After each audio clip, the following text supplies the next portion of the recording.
Good morning. Hi, it's Deacon Don. I'm going to be with you for these next 2 days, Friday and Monday, to offer some thoughts and reflections concerning the challenges that we see in our faith and in our church and how we can address them. Today is the feast of St. Boniface. He was a bishop and a martyr. Um, it's relevant that Boniface would be the saint of the day, given what our topic is.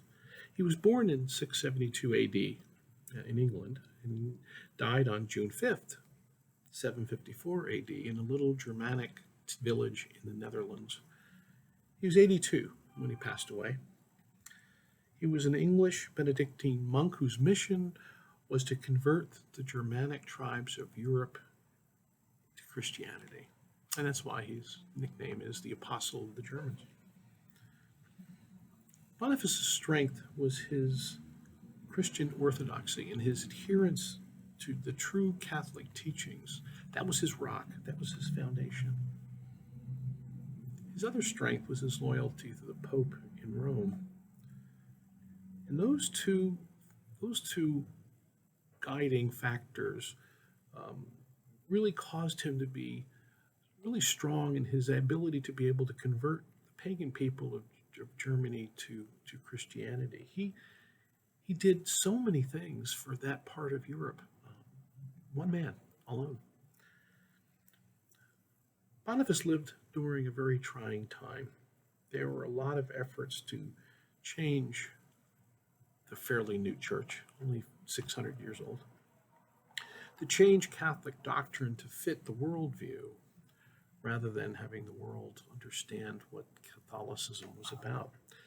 And a lot of that ability to change, or that effort to change, was coming from within. There was a lot of heresy, and the clergy, many clergymen were also part of that heresy. Boniface fought that very, very hard. At 82, he was murdered, massacred actually, with 53 other companions. Massacred because of the effort that he had in his belief in Christianity.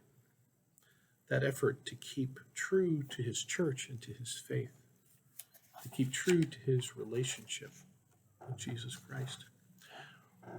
We find ourselves in a similar position today, don't we? Hopefully not as dramatic, of course. But you see, the world is trying to make the church change and conform to its view, rather than the world seeing the value of church teaching and trying to change accordingly. There are many Catholics among us that are calling for such change, because they say the world has changed, why can't the church? And they just don't understand the foundations that the church offers and the strength that the church offers. Worldview is fleeting, church view is not. Bear in mind that, and Boniface knew that, bear in mind that being a missionary and evangelizing isn't just to bring new people into our faith, but also to heal those already in the faith.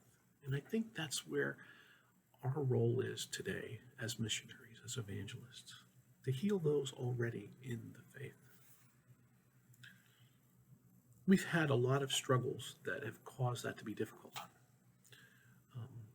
The world is often, and society has often made, or tried to make, the church seem irrelevant, old, doesn't mean anything anymore.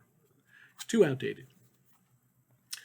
The sexual abuse scandals that have rocked us and made it so difficult for us as Catholics in terms of what we believe in and who we trusted in have made that even worse. It drove people away because they couldn't hang on to their belief in Jesus Christ, because people caused them great harm. And that's not good. The pandemic that we're facing further caused that strain, not allowing people to be able to receive the sacraments, for example, and hopefully that will change soon. There was just a lot of stresses on the church in these last few years.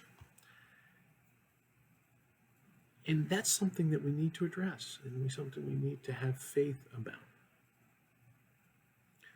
These definitely are troubled times.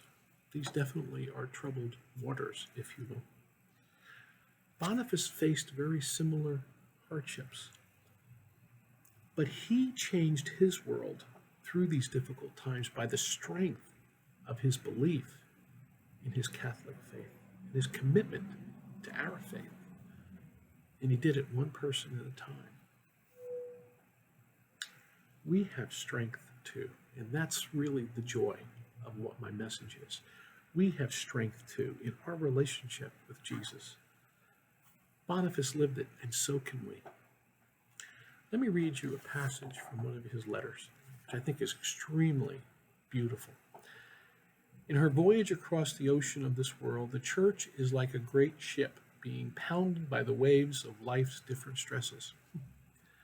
Our duty is not to abandon this ship, but to keep her on her course. Let us stand fast in what is right and prepare our souls for trial. Let us wait upon God's strengthening aid and say to him, O Lord, you have been our refuge in all generations. Let us trust in him who has placed this burden upon us. What we ourselves cannot bear, let us bear with the help of Christ. We're never alone. For he is all powerful, and he tells us, my yoke is easy and my burden is light. Let us continue the fight on the day of the Lord. The days of anguish and of tribulation have sometimes overtaken us, if God so wills. Let us die for the holy laws of our fathers, so that we may deserve to obtain an eternal inheritance with them. Pretty powerful stuff that Boniface lived by. Pretty powerful message that I think he asks us to live by. One last thing in today's readings from St. Timothy. St. Timothy says this: you have followed my teachings, my way of life, the purpose, the faith, the patience, the love, the endurance, the persecutions, and sufferings such as happened to me. Yet from all these things, the Lord has delivered me. In fact, all who want to live religiously in Christ Jesus will be persecuted, but you who remain faithful in what you have learned and believed are capable of giving you wisdom for salvation. There's great joy in that. And Monday, I'll have some additional thoughts on how to navigate through these troubled waters, which brought to mind a song by Simon and Garfunkel, which I really like, called "The Bridge Over Troubled Waters." But we'll talk more of that on Monday. Have a blessed day and a blessed weekend. See you at Mass, at least virtually for this weekend, but soon in person. And we can speak more of this on Monday. God bless.